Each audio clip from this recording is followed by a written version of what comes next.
جس موضوع پر گفتگو کرنے جا رہی ہوں وہ نماز کی اہمیت۔ اس زمانے میں معزز تھے مسلمان ہو کر اور ہم ذلیل وقت تاریخ قرآن ہو کر، قلب میں سوز نہیں، دل میں احساس نہیں، کچھ بھی پیغام محمد صلی اللہ علیہ وسلم کا تمہارے پاس نہیں۔ معزز سامعین اور سامعات، قرآن مجید میں اللہ تعالیٰ نے ارشاد فرمایا وَمَا خَلَقْتُ الْجِنَّ وَالْإِنسَ إِلَّا لِيَعْبُدُونِ، نہیں پیدا کیا ہم نے جن اور انسان کو مگر میری ہی عبادت کے لیے، یعنی اللہ تعالیٰ کی عبادت و بندگی۔ محترم حضرات، اگر آپ حدیث کا مطالعہ کریں گے تو آپ کو بخوبی معلوم ہوگا کہ نماز کی کتنی اہمیت ہے۔ اسلام کی بنیاد 5 چیزوں پر قائم ہے، ان 5 چیزوں میں نماز بھی ایک اہم ستون ہے، جن کو چھوڑنے سے مسلمان کافر ہو جاتے ہیں اور وہ جہنم کا حقدار بن جاتے ہیں۔ اللہ کے رسول صلی اللہ علیہ وسلم کسی صحابی رسول نے دریافت کیا، یا اللہ کے نبی، مسلمان اور کافر کے درمیان کیا ہے؟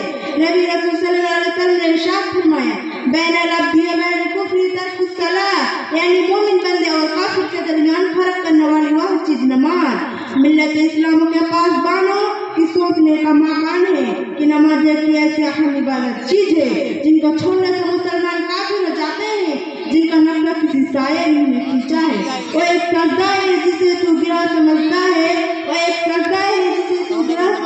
ہے، ہزاروں سجدوں سے دیتی آدمی کو نجات۔ صدری جیوکار، اسلام کی نگہبانوں، اس کے باوجود بھی لوگ نماز میں غافل رہتے ہیں اور نماز کو ترک کر دیتے ہیں۔ کسی کی بیٹی نماز نہیں پڑھتی، کسی کی ماں نماز نہیں پڑھتی، تو کسی کا شوہر نماز نہیں پڑھتا، لوگ جانور کی طرح اپنی زندگی گزار رہی ہے۔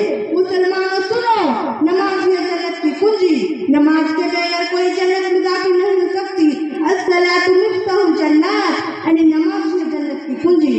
نماز قرآن مجید میں تقریباً 80-82 نماز کی تاکید آئی، لہذا تمام مسلمانوں کو چاہیے کسی بھی حال میں نماز نہ چھوڑے، چاہے گھر میں ہو یا حضر میں یا سفر میں ہو یا بیماری کا حالات میں ہو، کیونکہ مرنے کے بعد قبر میں سب سے پہلے نماز کی سوال کیا جائے گا۔ مالک اقبال نے کیا ہی ٹھوس انداز سے بیان کیا تھا، اور روزے محسوس کی اول خصوص نماز کی بات۔ محترم حضرات، اگر کوئی شخص جنت کا ہی ارادہ کرے اور نماز پڑھتا ہے تو وہ تمام برائی چیزوں سے روکے رہے، چنانچہ ساری باری تعالیٰ ہے ان الصلاۃ تنہی عن الفحشاء والمنکر، یعنی منکر چیزوں سے روکے رہے۔ محترم سامعین حضرات، ایک نماز ایک ایسی اہم عبادت چیز ہے اور دین کا اہم ستون ہے۔ معزز سامعین اور سامعات، جب قیامت کا علم ہوگا، حشر کا میدان ہوں گے، ہر شخص عذاب تکلیف میں شامل ہوں گے، نفسی کا عالم ہوں گے، ہر شخص بے جان و گھبراہٹ کے علم ہوں گے، ارشاد ہوں گے آج نہ تمہارے محلے کام آئیں گے نہ تمہارے جائیداد کام آئیں گے، آج تو صرف تمہارے علم کام آ سکیں گے۔ اب آخر میں اللہ تعالیٰ